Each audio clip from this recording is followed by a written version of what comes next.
Ya, saudara, kita akan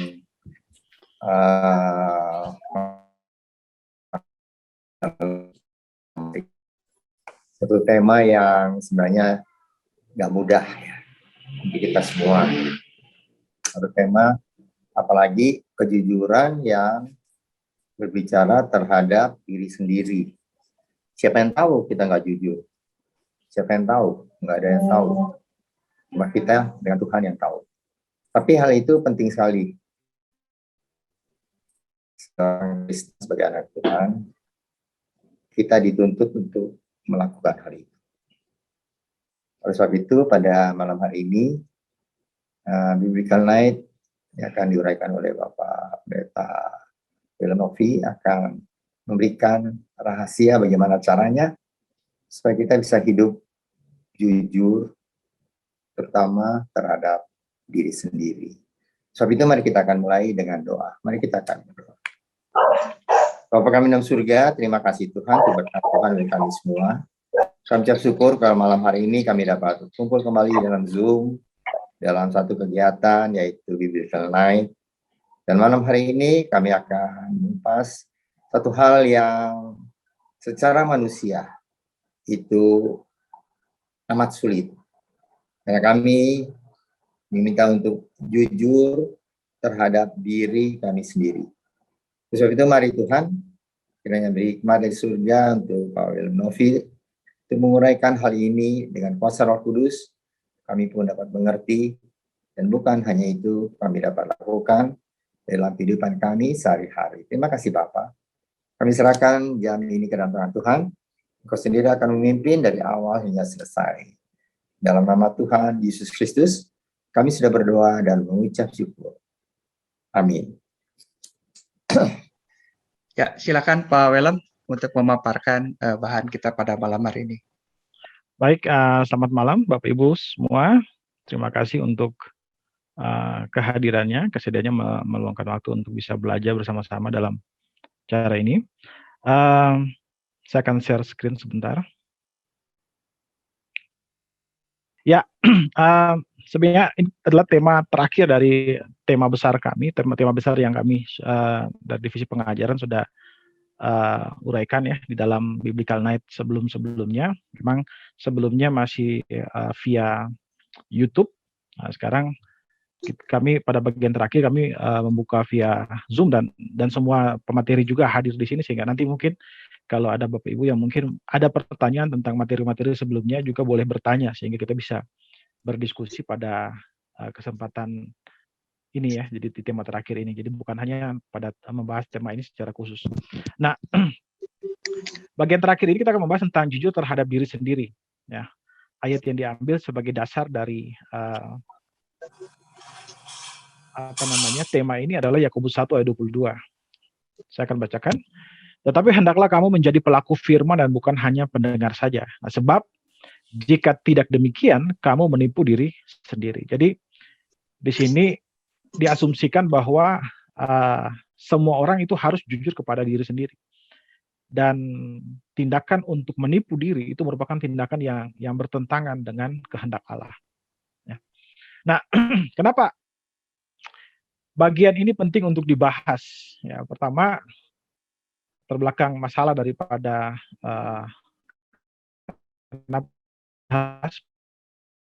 setiap manusia selalu berjuang dengan menjadi diri sendiri ya, masalah otentisitas. Jadi kita selalu berjuang untuk menjadi diri kita. Kita waktu lahir kita mulai diberikan nama oleh orang tua kita ya. Kemudian kita mulai belajar bahasa, kita belajar budaya orang tua kita dan sebagainya. Nah, tapi pertanyaannya siapakah kita sebenarnya? Siapakah kita sebenarnya? Nah, karena itu setiap manusia selalu berjuang untuk menjadi dirinya sendiri. Ya. Nah, karena itu seringkali kita terjebak untuk menjadi sesuatu yang bukan kita. Kita tidak otentik. Nah, kenapa kita tidak otentik? Karena seringkali kita terjebak untuk menipu diri. Ya. Kita berpikir bahwa kita adalah sesuatu yang bukan kita pada dasarnya.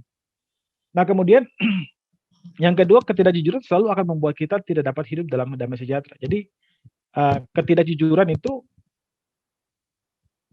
tentu ya ketidakjujuran terhadap diri sendiri itu akan membuat kita ya hidup dalam kebohongan dan tidak ada damai sejahtera di dalam kehidupan yang penuh dengan kebohongan. Jadi menjadi jujur terhadap diri sendiri itu merupakan suatu hal yang sangat penting. Nah, kemudian ketidakjujuran akan membuat kita tidak mengenali kelemahan-kelemahan kita. Nah, orang yang tidak jujur terhadap dirinya sendiri, dia tidak pernah bisa memahami kelemahan-kelemahan dia. Dan karenanya dia tidak pernah bisa akan dibentuk oleh Tuhan. Karena itu ketidakjujuran itu menjadi sesuatu yang sangat penting untuk kita, kejujuran terhadap diri sendiri merupakan sesuatu yang sangat penting untuk kita pelajari ya, kita pahami, kita ketahui, dan kita ungkapkan. Nah, kemudian ketidakjujuran akan menjadi dosa yang menghalangi pertumbuhan rohani. Ini jelas ya. Ketika dosa ada dalam hati kita, lalu Roh Kudus menegur kita, lalu kita nggak jujur terhadap teguran Tuhan, maka dosa yang tadi itu akan menjadi penghalang bagi pertumbuhan rohani, dan tidak akan ada pertumbuhan rohani kalau kita nggak jujur kepada diri kita. Ya. Jadi ini kurang lebih adalah latar belakang masalah yang melatar belakangi mengapa tema ini diangkat. Nah, tujuan dari Biblical Night malam hari ini ada dua hal. Yang pertama, memahami pengertian jujur terhadap diri sendiri. Jadi dari sudut pandang Alkitab. Jadi saudara, kalau kita baca tema tentang self honesty ya, jujur terhadap diri sendiri, saudara akan melihat di internet itu banyak sekali banyak sekali maka artikel ya, banyak sekali tulisan yang membahas tentang itu. Tapi saya mesti katakan bahwa tidak semua itu cocok dengan ajaran Alkitab. Ya, tidak semua cocok dengan ajaran Alkitab. Jadi tujuan Biblical Night ini adalah kita melihat bagaimana jujur terhadap diri sendiri dilihat dari sudut pandang Alkitab. Yang kedua, memahami bagaimana cara mengembangkan kejujuran terhadap diri sendiri. Nah, kedua adalah bagaimana cara mengembangkan kejujuran terhadap diri sendiri. Nah, kita akan melihat di situ nanti ada bagian terakhir.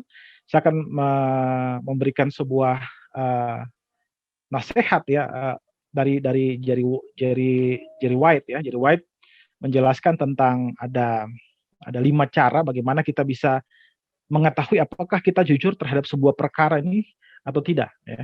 Ada satu masalah yang kita hadapi, apakah kita jujur atau tidak. Ada beberapa cara yang bisa kita lihat untuk bagaimana kita bisa mengenali apakah kita jujur atau tidak. Nah, itu kurang lebih tujuan dari Biblical Night kali ini.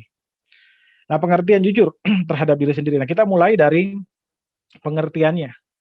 Yang pertama, kita berusaha untuk mendefinisikan kejujuran terhadap diri sendiri dari hal yang bukan kejujuran terhadap diri sendiri, atau biasa dibilang pengertian dari sisi via negativa. Ya, jadi pengertian yang bukan dari yang dimaksud. Nah, kejujuran terhadap diri sendiri bukanlah berbicara kepada semua orang tentang apa yang kita rasakan. Nah, kadang-kadang orang berpikir bahwa kalau saya jujur, saya harus berbicara tentang apa yang saya rasakan kepada semua orang. Bukan. Karena kejujuran terhadap diri sendiri itu bukan berarti kita mengungkapkan semuanya kepada orang lain. Penekanannya bukan pada itu, ya, tapi pada kesadaran kita bahwa ada sesuatu yang salah. Jadi penekanannya kepada kesadaran kita, bukan kepada bagaimana kita mengkomunikasikan semua yang kita rasakan kepada orang lain. Bukan juga yang kedua mengekspresikan semua hal yang kita rasakan. Ya. Kalau tadi berbicara, ini mengekspresikan semua hal yang kita rasakan kita ekspresikan. Ya. Bukan juga. Meskipun juga memang kadang-kadang kejujuran itu juga diungkapkan seringkali dengan cara seperti itu. Lalu kemudian mengungkap kejujuran terhadap diri bukanlah juga mengungkapkan semua hal-hal yang buruk tentang kita. Ada orang yang suka mengungkapkan hal-hal yang buruk tentang dia. Saya sukanya begini, saya sukanya begini, saya sukanya begini. Oke, itu mungkin bagian dari kejujuran, tapi itu bukan penekanan dari jujur terhadap diri sendiri. Jadi kejujuran terhadap diri sendiri bukanlah hal-hal tersebut. Nah, kemudian kejujuran terhadap diri sendiri adalah yang pertama, kejujuran terhadap diri sendiri berarti kita menyadari, nanti kata kuncinya, menyadari tentang kelemahan dan keunikan kita. Ya. Kelemahan dan keunikan kita. Dilihat dari sudut pandang Alkitab. Nah, dilihat dari sudut pandang Alkitab. Ini yang membuat perbedaan antara orang Kristen atau jujur terhadap diri sendiri dan versi jujur terhadap diri sendiri versi dunia sekuler ya. Pertama, sebelum kita jujur terhadap diri sendiri, maka kita harus mengetahui dulu siapa diri kita ya. Nah, kalau dalam Kalau kita lihat di dalam dunia populer ada istilah be yourself, ya, menjadi diri sendiri. Nah, sebelum menjadi diri sendiri dalam perspektif Kristen, kita harus mendefinisikan dulu siapa kita, siapa sih saya itu siapa, sebelum kita menjadi saya. Ya. Nah, untuk sampai kepada saya itu, kita harus mengenal diri kita dari sudut pandang Alkitab. Jadi Alkitab adalah cermin untuk kita mengenali diri kita. Tanpa Alkitab kita nggak punya standar untuk kembali kepada saya yang sejati, gitu. Nah, kemudian yang kedua, kejujuran terhadap diri sendiri berarti mengenali apa yang kita harapkan dan apa yang sungguh-sungguh kita inginkan. Nah, ini kadang-kadang kita sulit membedakan antara apa yang kita harapkan dan apa yang sungguh-sungguh kita inginkan. Kadang-kadang saya bercontoh misalnya ya, kayak kita ingin misalnya kayak saya punya masalah di berat badan ya. Saya pengen betul-betul tubuh saya ideal gitu ya. Saya pengen begitu. Tapi saya sepertinya tidak punya effort, tidak punya upaya yang cukup untuk sampai ke hal itu. Nah, ini menunjukkan sebenarnya bahwa kalau saya mau jujur dengan diri saya sendiri, saya sebenarnya tidak betul-betul menginginkan hal itu. Saya masih menyukai hal-hal lain yang mungkin membuat berat badan saya tidak bergeser. Dan kejujuran terhadap diri sendiri sebenarnya membantu kita untuk mengenali hal-hal itu ya, hal-hal yang masih sebenarnya ya apa yang kita harapkan, betul kita pengen seperti itu, tapi ternyata kita tidak seperti itu. Atau kita tidak berupaya seperti itu. Nah, jujur terhadap diri sendiri itu membantu kita mengenali hal itu. Nah, kemudian bentuk-bentuk ketidakjujuran terhadap diri. Nah, kita lihat beberapa bentuk, tentu ini tidak bisa mencakup semua, tapi hanya beberapa saja. Yang pertama, merasionalisasikan dosa. Ada orang-orang tertentu yang berusaha merasionalisasikan dosa. Dia melakukan dosa, lalu dia bilang bahwa memang hal ini berdosa ya, tapi saya punya alasan yang khusus kenapa saya harus melakukan itu. Ya, jadi ini merasionalisasikan dosa. Itu adalah salah satu ketidakjujuran terhadap diri sendiri, ya, ketidakjujuran terhadap diri sendiri.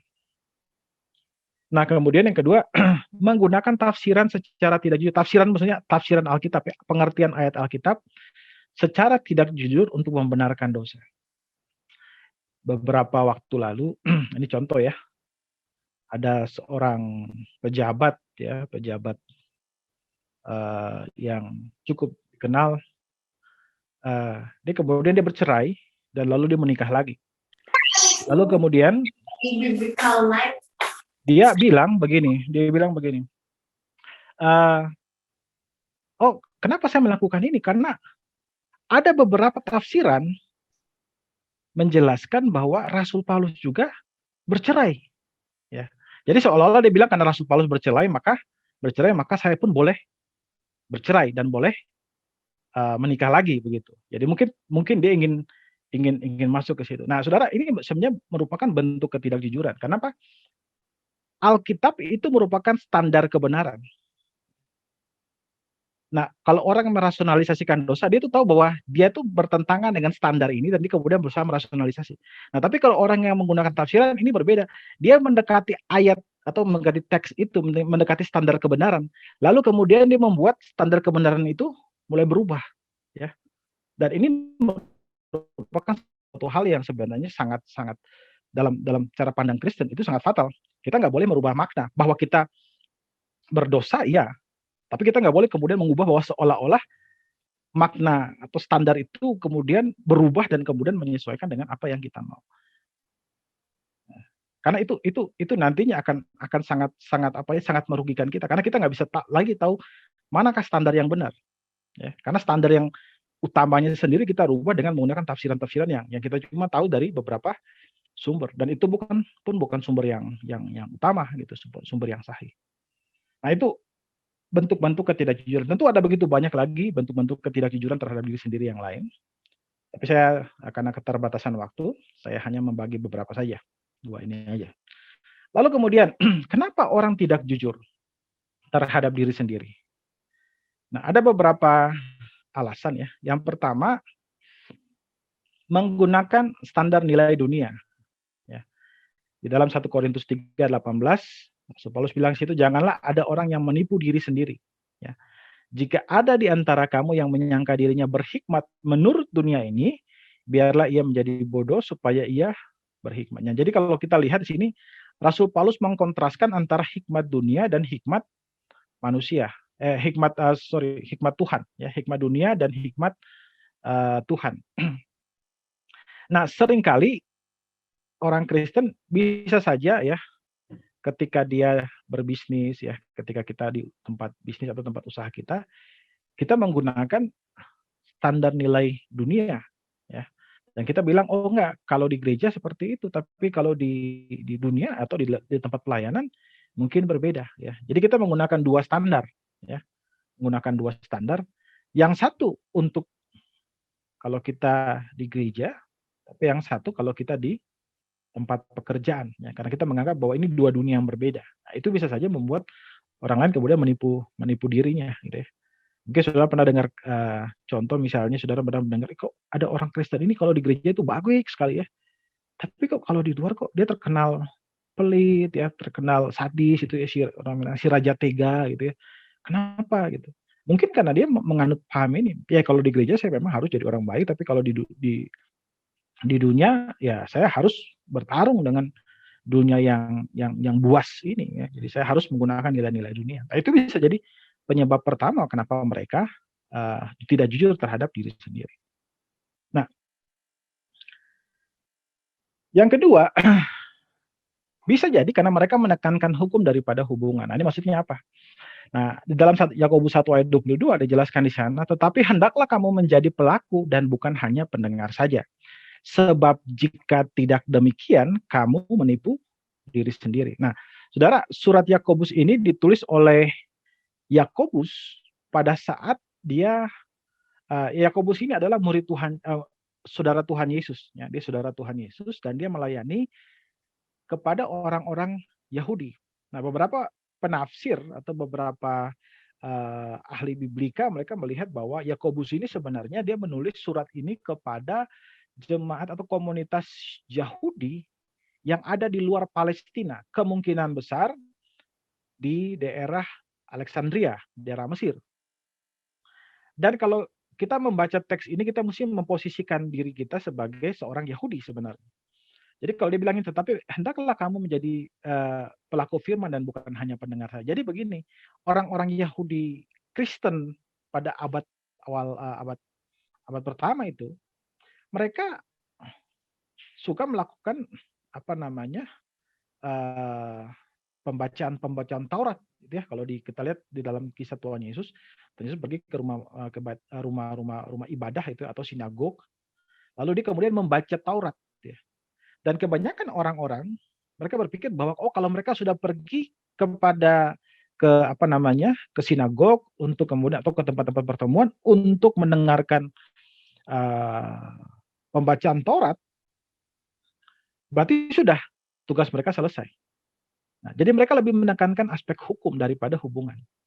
Nah, saya mencoba merefleksi dalam konteks kita saat ini. Nah, pada saat kita mulai ibadah, pada saat ini ya, online ini, saya kira ada semacam tantangan juga bagi kita. Ya, pada saat kita online begini, kita menonton melihat ibadah itu ya. Ini sebenarnya kita beribadah atau kita menonton ibadah itu kan selalu ada semacam semacam isu ya. Dan ini bisa terjadi, bisa saja kita betul-betul beribadah pada saat kita menonton itu dan kita mengikuti, kita beribadah, atau bisa saja kita hanya menonton saja. Nah, tidak ada yang tahu hanya kita dan Tuhan. Dan karena itu penting bagi kita untuk memeriksa kembali apa yang kita lakukan. Jadi kalau boleh saya katakan adalah kalau kita hari Minggu gitu, kalau saya pakai ayat ini, kalau kita hari Minggu kita buka YouTube Gereja Rehoboth, ya jangan berpikir bahwa kalau kita sudah nonton kita sudah beribadah, tapi kita betul-betul harus beribadah. Ya, kalau kita tidak beribadah, kita membuka laptop saja dan tidak beribadah, maka pada dasarnya kita sudah menipu diri sendiri. Kalau saya pakai teks ini untuk menjelaskan konteks ibadah online ya, online seperti yang kita alami saat ini. Jadi ini memang isu ya, jadi lebih menekankan hukum daripada hubungan. Nah kemudian aspek lain adalah mereka dibesarkan, orang-orang ini yang sulit jujur terhadap diri sendiri, mereka dibesarkan dalam lingkungan yang menekankan kesempurnaan. Ya. Orang Yahudi itu sangat menekankan kesempurnaan. Ya. Makanya dalam Filipi 3 ayat 5 itu ketika Paulus bernegosiasi dengan orang-orang Yahudi yang mempertanyakan tentang panggilan dia atau keyahudian dia menjelaskan, nah, aku disunat pada hari ke-8 dari bangsa Israel, suku Benjamin, orang Ibrani asli, ya. Tentang hukum Taurat, aku orang Farisi. Bukan jadi dia bilang aku orang Farisi itu bukan hanya dia melakukan, tapi dia memahami yang dia lakukan. Jadi orang yang dibesarkan di dalam lingkungan seperti ini bisa saja nanti mereka sangat sulit untuk, karena mereka menekankan aspek kesempurnaan ya. Jadi mereka sangat sulit untuk mengakui, karena setiap kali mereka mengakui kesalahan mereka atau minta maaf atas kesalahan mereka, mereka akan kemudian dihakimi, sehingga akhirnya mereka membuat mereka menjadi lebih bersifat defense ya, bersifat membela diri daripada mungkin kelemahan-kelemahan yang mungkin diungkapkan kepada mereka. Nah, jadi ini mungkin menjadi satu masalah ya, dibesarkan di dalam lingkungan yang menekankan kesempurnaan. Yang keempat, nah menekankan kesempurnaan dan bukan pertumbuhan. Nah ini ya, ini mirip seperti tadi, tapi kalau yang ini lebih menekankan aspek pertumbuhan. Nah, Rasul Paulus meskipun dia dibesarkan dalam lingkungan yang sempurna, yang menekankan aspek kesempurnaan, tapi ini sesuatu hal yang luar biasa waktu dia bilang begini ya, dalam Roma 7 ayat 24, dia bilang, aku manusia celaka, siapakah yang akan melepaskan aku dari tubuh maut ini? Syukur kepada Allah oleh Yesus Kristus Tuhan kita. Ya, jadi kalau kita lihat di sini, Rasul Paulus bilang bahwa ya dia terbuka untuk dibilang bahwa enggak, saya itu manusia celaka. Meskipun saya melakukan hukum Taurat, tapi saya itu manusia celaka. Nah, kekristenan itu selalu dimulai dengan pertumbuhan rohani dalam kehidupan Kristen itu selalu dimulai dengan kesadaran bahwa kita adalah manusia berdosa. Ya. Kalau kita tidak pernah mengakui bahwa kita adalah manusia berdosa, maka tidak pernah ada pemulihan. Nah, setelah kita percaya bahwa kita berdosa, kita menerima Yesus sebagai Tuhan dan Juru Selamat, kita tidak langsung jadi sempurna, tapi kita diubah berlahan ya dengan kasih karunia Tuhan, dengan dengan anugerah Tuhan kita mengikuti apa yang Tuhan mau, dan akhirnya kita mulai berubah menuju kepada kesempurnaan. Jadi sebenarnya kekristenan itu dia tidak menekankan kesempurnaan, tapi dia menekankan kekudusan dari sisi pertumbuhan. Ya, jadi kita tuh harus bertumbuh. Bukan kita harus sempurna, tapi kita harus bertumbuh. Pada puncak tertinggi memang kita harus sempurna. Tapi dalam kehidupan keseharian kita harus bertumbuh. Nah ini yang kemudian saya kira ini menjadi penyebab mengapa orang kemudian tidak bisa jujur terhadap diri sendiri. Karena dia selalu menekankan aspek kesempurnaan daripada pertumbuhan. Nah, kemudian akibat-akibat dari ketidakjujuran terhadap diri sendiri. Apa yang terjadi ketika kita tidak jujur terhadap diri sendiri? Yang pertama ya, dosa menjadi tidak dibereskan ya. Kalau kita tidak jujur terhadap diri sendiri tentang apa yang terjadi, bisa jadi dosa kita tidak dibereskan. Dan kalau dosa tidak dibereskan, lama-kelamaan hati nurani kita menjadi mati. Tuhan ingatkan, Roh Kudus bekerja di dalam hati kita melalui Roh Kudus yang menggerakkan hati kita melalui damai sejahtera, melalui hati yang gelisah, dan lama-lama kalau kita mengabaikan itu, lama-lama hati nurani itu menjadi mati. Dan hati nurani yang mati tidak dapat dibentuk oleh Tuhan. Dan lama-lama ya kehilangan damai sejahtera, pasti ya, dia tidak hidup dalam damai sejahtera. Karena meskipun dia tidak lagi, hatinya tidak berdebar-debar lagi begitu ya, tapi dia sudah tahu bahwa dia itu sudah dalam posisi salah. Gitu. Nah ini adalah akibat-akibat ketika ketidakjujuran terhadap diri sendiri kita pelihara. Jadi ketidakjujuran itu harus kita buka, kita kembangkan. Kejujuran itu harus kita kembangkan. Tuhan bisa mengubah kita. Tuhan bisa membenahi dosa-dosa yang mungkin kita sembunyikan. Nah, bagaimana kita mengembangkan kejujuran dalam menghadapi suatu masalah? Ada 5 hal ya dari Jerry White yang bisa digunakan untuk kita ketika kita bergumul dengan kejujuran terhadap diri sendiri ya. Khususnya ketika kita sedang bergumul, apakah saya mengambil keputusan ini berdasarkan apa yang saya butuhkan, atau apakah memang ego saya, ataukah ada kepentingan-kepentingan lain di balik ini ya. Ini bisa 5 langkah ini mungkin bisa membantu kita bisa melihat, mengenali apakah kita jujur terhadap diri sendiri. Nah, yang pertama, berterus teranglah dengan diri sendiri. Ya, pasti ya. Bila pikiran Anda bergumul dengan suatu masalah, maka tulislah fakta-fakta secara objektif. Jadi maksudnya menulis fakta-fakta secara objektif tuh hilangkan dulu nilai-nilai yang prasangka-prasangka itu dihilangkan. Perasaan-perasaan kita dihilangkan, ya. Kalau dia bilang, saya misalnya, saya disinggung begitu ya. Disinggung itu sudah sebenarnya digolongkan sebagai, digolongkan sebagai perasaan ya. Harusnya ya orang-orang itu menyinggung kita dengan kata-kata apa. Jadi harus lebih objektif daripada subjektif. Jadi tuliskan fakta-fakta secara objektif dan sedikit mengesampingkan dulu aspek-aspek perasaan, aspek-aspek yang lain sehingga kita bisa melihat duduk perkaranya dengan benar. Tuliskan urutannya ya, urutannya, kemudian fakta-faktanya dengan jelas. Lalu kemudian jujurlah dengan Alkitab. Maaf. Nah, jangan merasionalisasikan isi Alkitab untuk menyesuaikan dengan kebutuhan kita. Jangan cari tafsiran lain kalau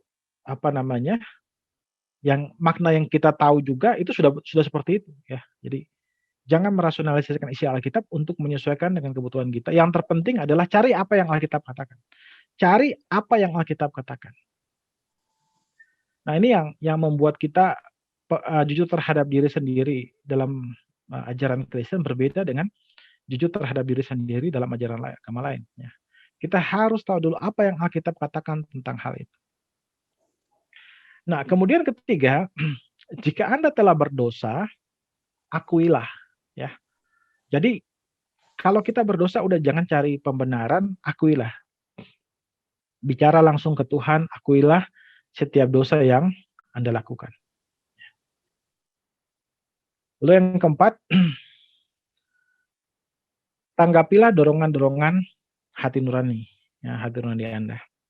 Jika Alkitab tidak berbicara secara spesifik tentang isu tertentu atau isu yang sedang dihadapi, maka Anda harus bersandar kepada pengajaran umum dari firman Tuhan. Jadi misalnya sekarang ya, orang Kristen boleh nggak merokok? Ya, bisa kita kasih data macam-macam. Ya. Oh, ternyata dari data banyak orang yang meninggal karena katanya diabetes ya lebih banyak daripada orang yang meninggal karena rokok ya. Jadi kita bisa pakai data macam-macam. Tapi sekarang kita lihat begini, apa Alkitab bicara tentang merokok nggak? Tidak ada. Tapi apakah prinsip-prinsip Alkitab bicara tentang merokok? Ada. Ya, ada. Nah, kalau Alkitab bicara tentang prinsip-prinsip merokok itu ada, maka kita harus bersandar kepada pengajaran umum. Pengajaran umum yang ya misalnya menghormati tubuh kita yang adalah bait Allah, ya kita bertanggung jawab kepada tubuh kita dan sebagainya. Nah, itu prinsip-prinsip itu sudah menjadi patokan. Jadi jangan lagi kemudian mencari pembenaran-pembenaran yang lain ya untuk membuat semuanya itu menjadi kabur, bahkan justru membuat kita semakin tidak diubah. Ya. Kemudian yang kelima, tetap pusatkan pikiran Anda pada kebenaran. Ya. Jangan menghindari kebenaran meskipun hal itu menyakitkan. Nah, ini penting ya. Begitu kita sudah tahu kebenaran, ya kita berkata itu ayatnya kembali ke Yakobus tadi. Kalau kita sudah tahu kebenaran, maka yang harus kita lakukan adalah kita melakukannya. Ya. Jangan menghindari kebenaran meskipun hal itu menyakitkan. Karena kebenaran dalam jangka waktu yang panjang bermanfaat untuk menyembuhkan. Ya. Meskipun mungkin kebenaran itu pada awalnya memang menyakitkan, tapi dia punya manfaat yaitu menyembuhkan kita dan juga bukan cuma menyembuhkan, dia menumbuhkan kita, ya membuat manusia rohani kita lebih bertumbuh. Ya kejujuran mungkin menyakitkan tapi juga menyembuhkan. Baik, saya kira itu dari saya. Mungkin ada hal-hal yang perlu kita diskusikan. Saya kembalikan kepada Pak Triono untuk Ya, terima kasih Pak Welem. Pemaparannya cukup, walaupun ada beberapa yang mungkin nanti perlu contoh-contoh ya Pak Welem ya. Nanti kalau saudara yang tadi mengikuti dan menemukan bahwa ada beberapa bagian yang kurang jelas dan minta contoh mungkin bisa langsung ya. Sekarang kita akan buka untuk tanya jawab. Mungkin silakan untuk membuka kameranya, kemudian bisa melambai. Nanti saya atau Pak Welem yang melihat bisa langsung menyebutkan nama saudara untuk bisa mengajukan pertanyaan. Dibuka ya kameranya ya bagi yang akan bertanya. Belum ada, saya buka dulu ya. Biasa orang Indonesia harus lihat contoh dulu gimana cara bertanya. Pak Welem, betapa sulitnya untuk mengejar supaya diri kita jujur. Ini kan berbicara tentang kita berbicara dengan diri kita sendiri di hadapan Tuhan. Ya, kita belajar untuk keluar dari diri kita dan seolah-olah berbicara dengan diri kita. Tetapi kan ego kita, keakuan kita atau bukan dosa kita berusaha untuk melawannya. Nah, saya sedang mencari apakah formulanya ini cukup bisa enggak dengan kita kalau di depan hukum kita suka ada praduga tak bersalah. Nah, kalau saya mencoba untuk mengejar ketidakjujuran itu, bagaimana kalau saya menerapkan praduga bersalah? Karena begitu badan kita itu, manusia itu memiliki kecenderungan untuk berdosa, kecenderungan untuk melawan, kecenderungan untuk memberontak seperti itu.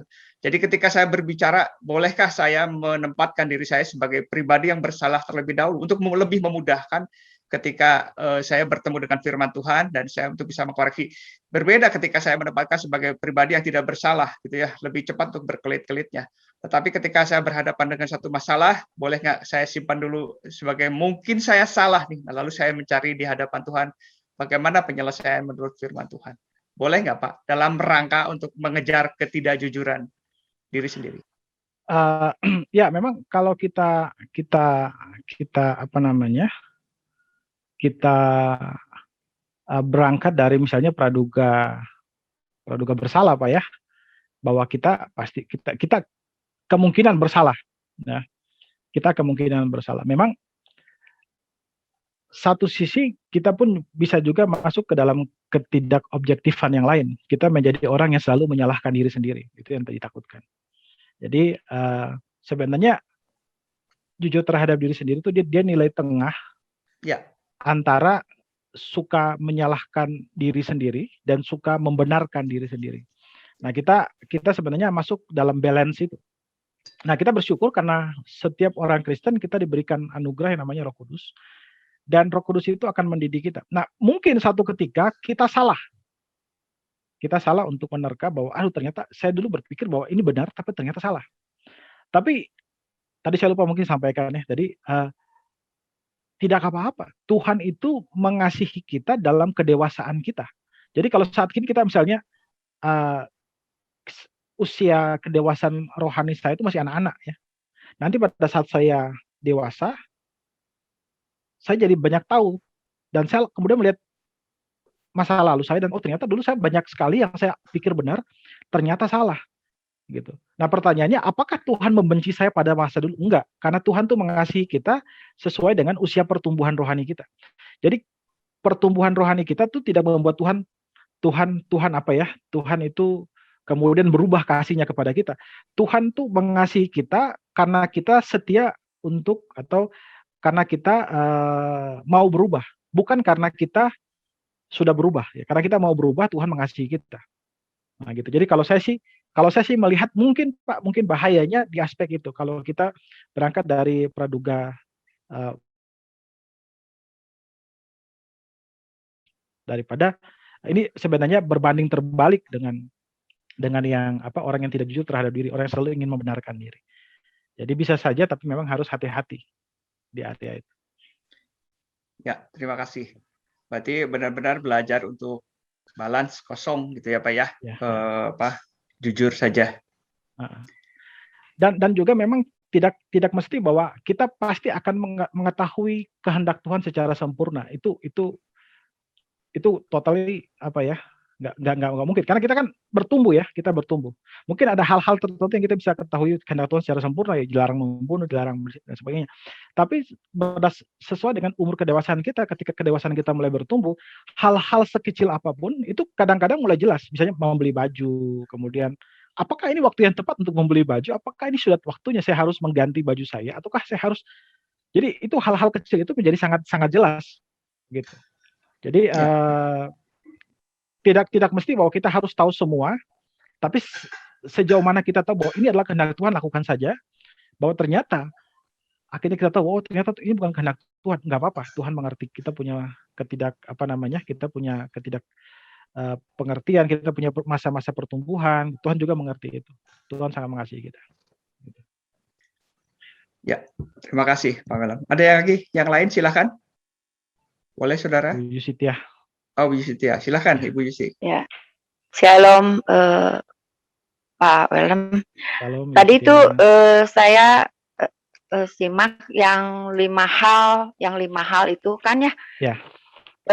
Di poin keempat kalau nggak salah tadi dibicarakan tentang ada prinsip-prinsip di Alkitab tentang misalnya contohnya merokok gitu ya. Ya. Nah, bisa dikasih contoh nggak? Soalnya saya sering ketemu dengan orang-orang yang masih merokok gitu.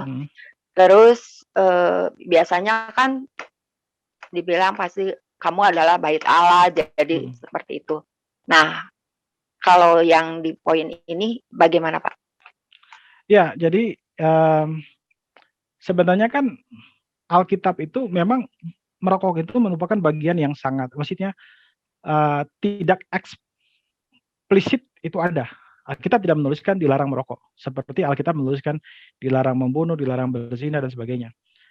Tapi memang apakah secara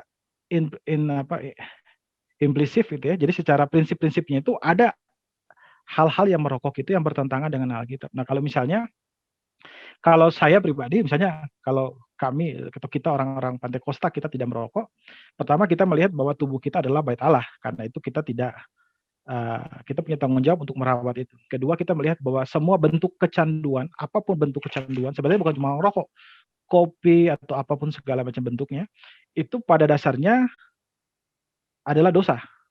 Karena kecanduan itu membuat kita menjadi budak daripada sesuatu yang bukan Yesus. Dan prinsipnya Rasul Paulus bilang tidak boleh kita diperbudak oleh apapun selain oleh Yesus. Kita hanya adalah Tuhan kita adalah hanya Yesus saja gitu. Jadi prinsip-prinsip itulah yang kemudian membuat orang-orang Pentakosta kita menolak rokok sebagai bagian dari hal yang bisa kita konsumsi. Sebenarnya ada begitu banyak hal ya. Memang bahkan ada beberapa juga yang ekstrim, mereka tidak mau sampai kemudian ngopi ya. Sebenarnya ngopi ya, sebenarnya gimana, apakah ngopi boleh atau tidak ya, sebenarnya ngopi bisa saja, tapi jangan sampai kemudian kecanduan. Bahkan beberapa orang Kristen itu kemudian di dalam tradisi timur, Kristen Ortodoks atau Kristen Katolik juga sebenarnya tradisi Kristen Barat, mereka punya tradisi kalau misalnya masa Prapaskah itu ada 30 hari pantangan. Jadi semua bentuk kecanduan yang sudah kita alami selama 1 tahun itu mulai kita hilangkan selama 30 hari. Tujuannya supaya kita kemudian lepas dari segala macam kecanduan itu. Jadi tadi kalau saya nggak salah tangkap pertanyaan Ibu Yusitia, mungkin yang Ibu Yusitia tanyakan bagaimana Alkitab melihat merokok, begitu betul ya. Jadi kalau kita orang Pentakosta, kalau saya mungkin dari sisi Pentakosta, karena memang tidak semua orang Kristen ya, saya kira beberapa orang denominasi lain mereka mengizinkan, bahkan pendeta pun, saya pernah 1 kali datang ke satu gereja itu,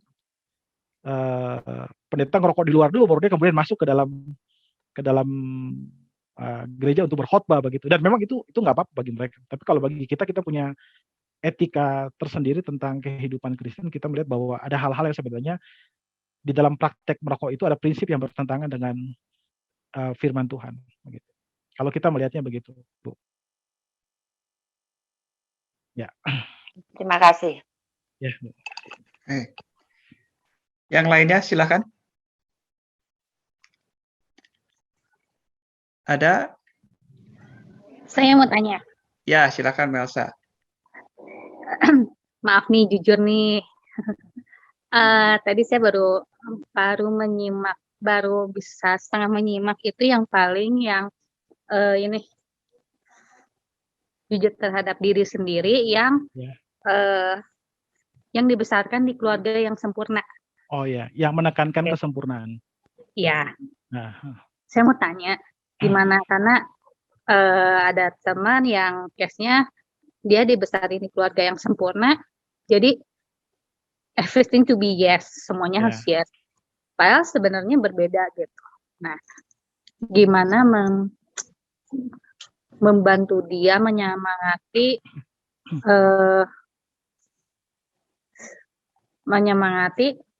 gimana caranya supaya dia bisa berkata jujur, karena yang dihadapi itu orang tua gitu. Karena kalau ketika kurang persiapan atau perencanaan, kena pasal hukumnya itu melanggar melawan perintah orang tua, tidak menghormati orang tua gitu. Jadi maju kena, mundur kena. Itu gimana Pak? Ya, jadi sebenarnya yang ditekankan di dalam poin itu adalah orang yang menekankan aspek selalu harus sempurna, selalu harus benar, itu membuat kemudian mereka sulit untuk minta maaf, karena setiap kali mereka mengakui kesalahan mereka itu akan digunakan untuk menyerang mereka. Tapi sebenarnya kalau kita lihat tidak ada yang namanya keluarga yang sempurna, semua keluarga pasti ada kelemahan. Tapi kalau dia terlalu menekankan aspek kesempurnaan dan dia tidak mentoleransi pertumbuhan ya, jadi pertumbuhan. Jadi misalnya dia buat kesalahan satu ketika, nah idealnya kan kita orang tua itu membimbing dia untuk kemudian mengenali lagi, oke, kamu salah, kamu melakukan kesalahan, kira-kira apa yang kamu pelajari, apa yang membuat kamu bisa melakukan kesalahan itu. Jadi evaluasi supaya dia bisa mencoba lagi. Nah, sebenarnya tujuannya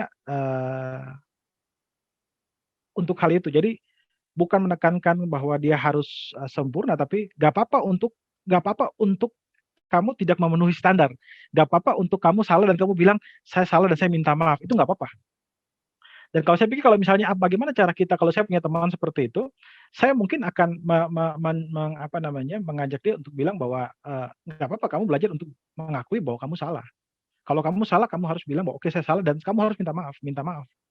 Tapi ini juga ya, jangan juga kemudian menggunakan kata maaf itu sebagai senjata untuk kemudian kita melanggengkan kesalahan-kesalahan kita. Bukan itu poinnya.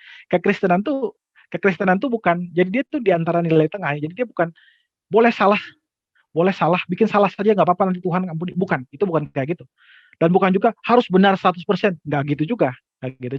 Kekristenan tuh bilang gini, kita lakukan yang terbaik, kalau gagal kita coba lagi, tapi kita mesti belajar dari kegagalan, dan kita coba lagi. Nah, itu cara pandang orang Kristen tentang salah dan benar, termasuk ketika kita juga di dalam keluarga. Nah, jadi kalau saya dari sisi temannya, saya akan bilang bahwa coba kamu kalau melakukan kesalahan mengaku saja dan minta maaf dan coba lagi. Tapi apakah itu tidak akan ditoleransi nggak sama keluarganya? Kemungkinan juga tidak. Tapi nggak apa-apa, kan kita nggak bisa mempengaruhi keluarganya 100%, kita hanya bisa mempengaruhi dianya saja. Mungkin dengan cara begitu, keluarganya juga belajar untuk, oh iya kalau salah nggak apa-apa minta maaf, tapi coba lagi. Tapi jangan kemudian menjadikan maaf sebagai alasan untuk melakukan kesalahan lagi. Karena ada orang juga yang terlalu permisif ya. Ada keluarga juga yang terlalu permisif, sehingga permintaan maaf itu kemudian menjadi semacam kartu hijau untuk kemudian, oke, kamu boleh bikin kesalahan sebanyak-banyaknya selama kamu minta maaf. Bukan itu juga, begitu. Kekristenan tidak menekankan itu. Kekristenan bilang itu juga membohongi diri. Melakukan kesalahan untuk minta maaf itu membohongi diri. Kita harus tetap melakukan yang terbaik yang bisa kita lakukan. Jadi kalau saya pikir seperti itu ya, Bu Melisa. Ya. Cukup Ibu Melsa? Cukup ya. Oke kok. Ya, Thank you. terima kasih. Oke. Untuk yang lainnya silakan. Tadi Pak Andre nyalakan mic-nya. Apakah mau bertanya?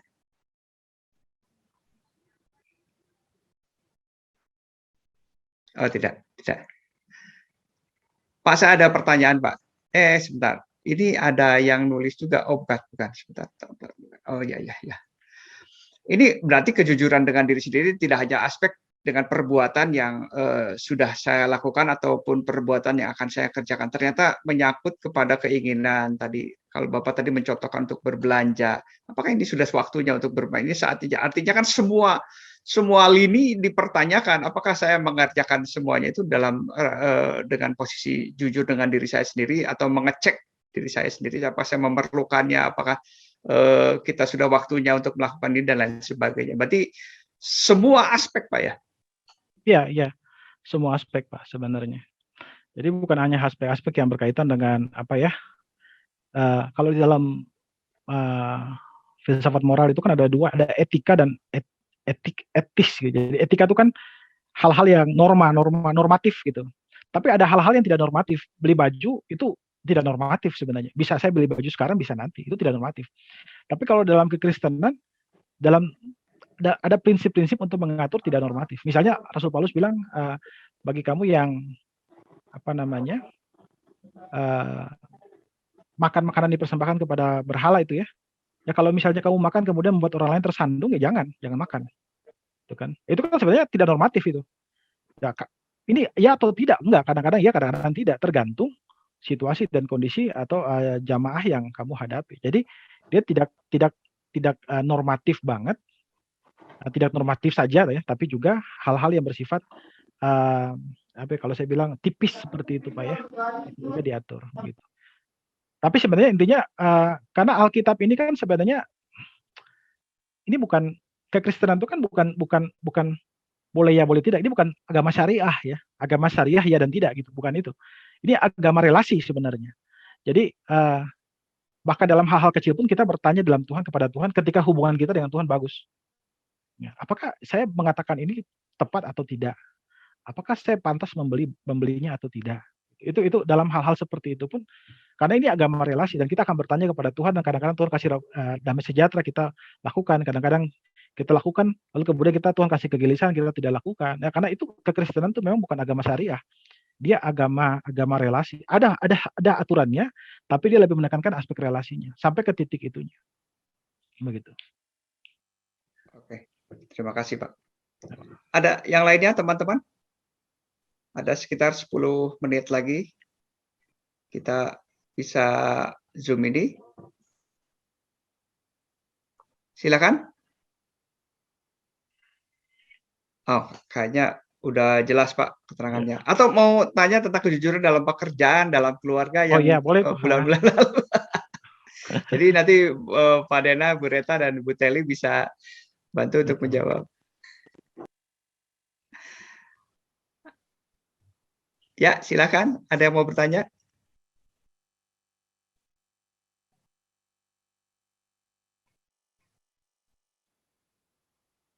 Cukup rasanya, Pak Welm ya?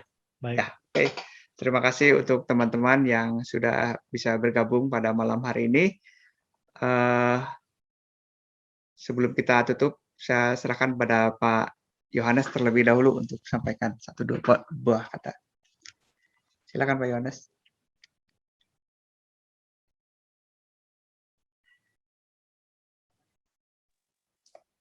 Baik, malam hari ini kita sudah mendengar satu uraian ya tentang kejujuran terhadap diri sendiri. Memang satu hal yang terus terang memang tidak mudah. Tidak mudah. Tapi itu harus kita lakukan. Ya. Karena itu sesuai dengan firman Tuhan. Sebab itu keuntungan kita adalah kita mempunyai Roh Kudus ya, untuk memberikan kekuatan bagi kita. Itu yang kita punya kelebihan dari orang-orang yang tidak mengenal Tuhan. Sebab itu melalui hal-hal yang seperti ini kita bisa melihat bagaimana apa yang Alkitab katakan tentang hidup kita dan apa yang harus kita lakukan sesuai dengan firman Tuhan. Tetapi hal itu bukan hanya kita lakukan dengan kekuatan kita. Sekali lagi ada Roh Kudus yang akan memberikan kekuatan bagi kita untuk melakukan. Apalagi kalau dalam hati kecil kita sudah mempunyai satu niat untuk betul-betul jujur terhadap diri kita. Ya, Tuhan tahu itu semua, dan Tuhan pasti akan memberikan kekuatan bagi kita. Ya, tentu saudara-saudara yang ingin materinya tentu Pak Willem akan memberikan, dan itu bisa kita renungkan, dan pada kesempatan-kesempatan berikut tentu bisa diberikan kesempatan untuk bertanya ya materi-materi yang sudah lewat. Baik, saya kira kita akan tutup pertemuan kita malam hari ini dengan doa bersama-sama. Mari kita berdoa. Bapa kami dalam surga, terima kasih Tuhan untuk berkat Tuhan bagi kami semua.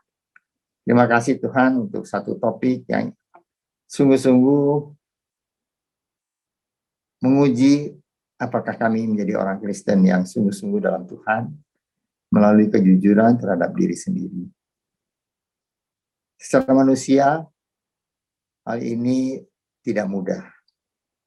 Tapi kami mau melakukan hanya dengan kekuatan dari kuasa Roh Kudus saja. Karena dengan kuasa Roh Kudus, kuasa ini akan memampukan kita untuk melakukan hal-hal yang sesulit apapun yang harus kita lakukan sebagai anak Tuhan. Terima kasih Tuhan untuk berkat Tuhan. Kau berkati Bapak Pendeta Willem, Novi yang sudah menguraikan hal ini, supaya pelayanannya pada waktu-waktu yang akan mendatang boleh menjadi berkat bagi lebih banyak orang lagi yang menerima materi-materi ini. Terima kasih juga untuk semua saudara yang hadir pada malam hari ini. Terima kasih juga untuk Bapak Triyono yang sudah jadi moderator dalam hal ini. Terima kasih Tuhan untuk berkat Tuhan. Kalau sebentar kami akan berpisah satu dengan lain, akan tolong istirahat kami malam hari ini.